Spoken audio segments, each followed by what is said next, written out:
देखिए अमेरिका की ये औरत कितनी बदतमीज हो सकती है। पार्किंग वाले लड़के ने बस उसकी कार पर एक खरोंच लगा दी थी, पर वो औरत पुलिस वालों के सामने ही उस लड़के की टांग तोड़ने की धमकी देने लगी। डेविड ने उसे रोकने की कोशिश की, लेकिन गलती से उसकी ड्रेस की डोरी टूट गई। होटल के सामने उस औरत की बेइज्जती हो गई और इस वजह से डेविड बड़ी मुसीबत में फंस गया। उसने गलत इंसान से पंगा ले लिया था। कायदे से तो चाकू से हमला करने की कोशिश में उस औरत को जेल जाना चाहिए था, लेकिन वो तो यहाँ फोटो खिंचवा रही थी। और अंदर जाने से पहले उसने डेविड से 3 सवाल पूछे। क्या तुम जानते हो मैं कौन हूँ? तुम्हारा नाम क्या है? वो औरत हंसने लगी। शिकायत करना तो बेकार है, वो डेविड को पुलिस वाला बनने पर पछताने के लिए मजबूर कर देगी। ड्यूटी खत्म होने के बाद उसने देखा कि एक आदमी उसे घूर रहा है, पर डेविड ने ज्यादा ध्यान नहीं दिया। वो पार्किंग में गया और घर जाने के लिए अपनी कार में बैठा, लेकिन जैसे ही उसकी नजर बाहर गई, वो सन्न रह गया। अंधाधुंध गोलियां चलाकर हमलावर भाग गया। सोचिए, पुलिस स्टेशन के ठीक सामने एक ऑफिसर पर हमला हुआ था। इस बात से हड़कंप मच गया। पुलिस कमिश्नर समेत सभी बड़े अधिकारी वहां पहुंच गए। वो एक बुरी खबर लाए थे। डेविड सदर्न फ्रंट गैंग के निशाने पर था। खबर मिली थी कि गैंग ने उसे खत्म करने का खुला आदेश दे दिया है। अब डेविड को याद आया कि उसने जिस औरत को पकड़ा था, कमिश्नर ने बताया कि वो सदर्न फ्रंट के लीडर की पत्नी है। अकेले इस शहर में उनके हजारों गुर्गे हैं और उनकी ताकत बहुत ज्यादा है। एक बार मौत का फरमान निकल गया तो वो जान लेकर ही छोड़ते हैं। लेकिन पुलिस चुप नहीं बैठने वाली थी। अब डेविड की सुरक्षा उनकी सबसे बड़ी जिम्मेदारी थी। कमिश्नर खुद उसे घर छोड़ने गए और वहां साइलेंट अलार्म लगवा दिए।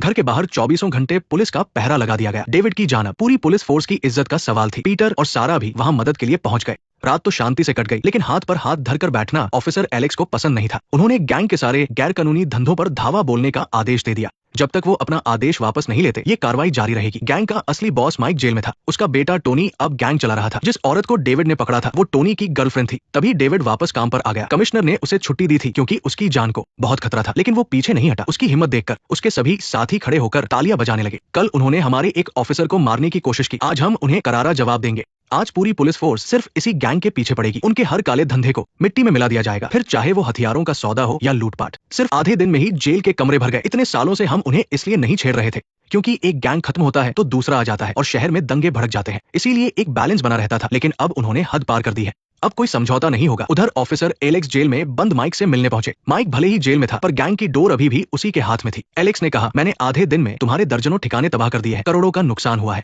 अब या तो अपने बेटे से कहो कि वो डेविड का पीछा छोड़ दे, वरना मैं तुम्हारा पूरे शहर से नामो निशान मिटा दूंगा। शातिर माइक समझ गया कि इसी में उसकी भलाई है। उसने अपने बेटे को फोन करने का वादा किया। उधर डेविड की हिम्मत की तारीफ तो हुई, लेकिन उसकी सुरक्षा को लेकर रिस्क अभी भी था। इसीलिए खुद कमिश्नर उसके साथ गश्त पर निकले, पर इसी फैसले की वजह से उन्हें भारी कीमत चुकानी पड़ी। तभी एलेक्स ने देखा कि एक कार उनका पीछा कर रही है। कुछ गड़बड़ लग रही थी। वो कार तेजी से उनके करीब आ गई। दोनों एकदम सतर्क हो गए। जैसे ही कार बराबर में आई, डेविड ने अपनी बंदूक निकाल ली और हमला करने के लिए तैयार हो गया।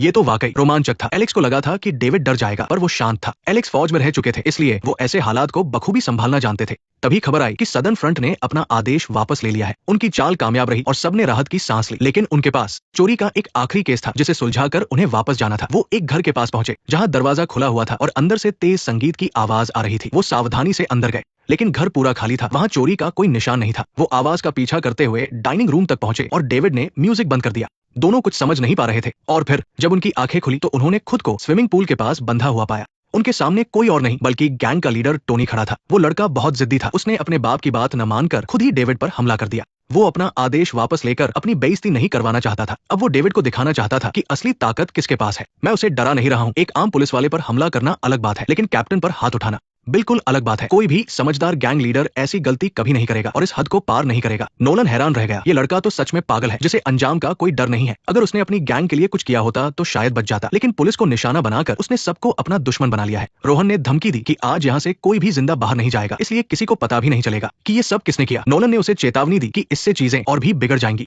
उसने कहा, तुम अपनी गर्लफ्रेंड के लिए ये सब कर रहे हो ना? मैं वीडियो पर माफी मांगने को तैयार हूँ। तुम जो कहोगे मैं वही बोलूंगा। कैप्टन सारा को बचाने के लिए नोलन तुरंत कैमरे के सामने माफी मांगने लगा, लेकिन वीडियो खत्म होने के बाद रोहन बोला कि वो बहुत जल्दबाजी में था और उसकी बातों में कोई सच्चाई नहीं थी। उसे दोबारा माफी मांगनी होगी, इस बार थोड़े इमोशन के साथ। नोलन को अब समझ आया कि उसे बेवकूफ बनाया जा रहा है। वो कैप्टन को छोड़ने का इरादा ही नहीं रखता था। तभी खास ट्रेनिंग ले चुकी सारा ने अपनी उंगली तोड़ दी और खुद को बंधनों से आजाद कर लिया। उसने तुरंत वहां मौजूद लोगों पर हमला कर दिया। नोलन ने भी उसी वक्त हमला बोला। सारा ने पानी के अंदर ही एक गुंडे को ढेर कर दिया, उसका हथियार छीन लिया और दूसरे को भी मार गिराया। रोहन ने देखा कि अब वो हार चुका है तो वो घबराकर भागने लगा और पीछे की तरफ अंधाधुंध गोलियां चलाने लगा। तभी अचानक एक गोली सारा की गर्दन में जा लगी। नोलन ने अपनी पूरी जान लगा दी और जैसे तैसे अपने हाथ खोल लिए। हथकड़ी खुलते ही उसने पानी में छलांग लगा दी। सारा उसे बचाकर किनारे लाया गया। नोलन घबराहट में उसे बचाने की कोशिश करने लगा, लेकिन अब बहुत देर हो चुकी थी। जहां गहरा होने की वजह से कैप्टन की मौके पर ही मौत हो गई। जब विक्रम अपनी टीम के साथ मौके पर पहुंचा तो वहां का नजारा देखकर दंग रह गया। हर कोई बहुत दुखी था। वे नोलन का दुख समझ पा रहे थे, जिसने अपना साथी खो दिया था। एक बेहतरीन और मेहनती कैप्टन हमेशा के लिए चली गई थी। पूरी पुलिस टीम ने उन्हें विदाई दी। इस तरह कैप्टन की कहानी यही खत्म हो गई।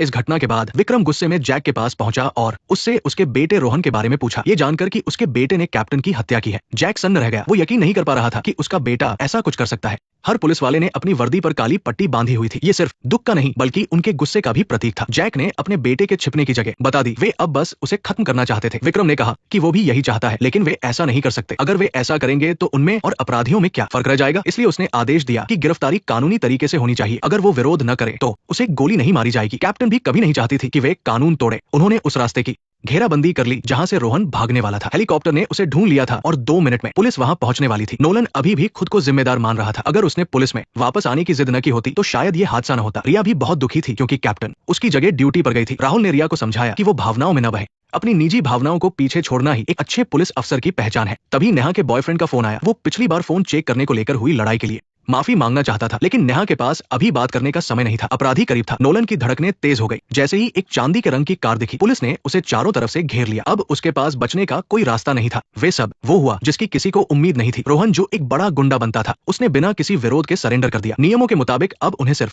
उसे गिरफ्तार करना था। नोलन बहुत भारी मन से आगे बढ़ी। उसे पता था कि विक्रम ने उसे गिरफ्तार करने के लिए इसलिए भेजा है ताकि उसके मन का बोझ हल्का हो सके। कैप्टन के कातिल को खुद पकड़ना उसके करियर के लिए भी एक बड़ी बात थी। आखिर कैप्टन ने उस पर भरोसा जो किया था। तुम्हें चुप रहने का अधिकार है। तुम जो भी बोलोगे वो तुम्हारे खिलाफ इस्तेमाल किया जा सकता है। रोहन बोला, आओ, मुझे पता है तुम बस मुझे गिरफ्तार ही करोगे। नोलन ने कहा, हाँ, तुमने एक ऐसी औरत को मारा जो बहुतों की जान थी। मैं अपनी वर्दी की कसम खाकर तुम्हें सजा दिलाऊंगी। रोहन को बहुत हैरानी हुई। उसे लगा था कि पुलिस उसे जिंदा जेल तक नहीं पहुंचने देगी, लेकिन अब उसे कानून के सख्त शिकंजे का सामना करना होगा। विक्रम ने नोलन को अपने साथ चलने को कहा। रास्ते में विक्रम ने साफ तौर पर कहा कि उसने कई बार नोलन को पुलिस से निकालने की कोशिश की थी, लेकिन कैप्टन ने ही उसका बचाव किया था। उनका मानना था कि ज्यादा उम्र होना कोई गुनाह नहीं है। नोलन भले ही दूसरे युवा पुलिस वालों की तरह आसानी से कंट्रोल न होती हो, लेकिन उसका जीवन का अनुभव पुलिस टीम के बहुत काम आएगा। अगर वो न होती तो नोलन पुलिस एकेडमी से कभी पास नहीं हो पाती, क्योंकि कोई भी उसे टीम में नहीं लेना चाहता था। सिर्फ सारा ने ही उसे अपनी टीम में शामिल किया था और ये सच साबित हुआ कि उनकी परख लाजवाब थी। नोलन का काम अब तक बहुत अच्छा रहा है और विक्रम का नजरिया भी अब बदल गया है। सारा का जाना कोई अंत नहीं है बल्कि एक नई शुरुआत है। तो दोस्तों, आज की कहानी यही खत्म होती है। मैं हूं आपका दोस्त आसू।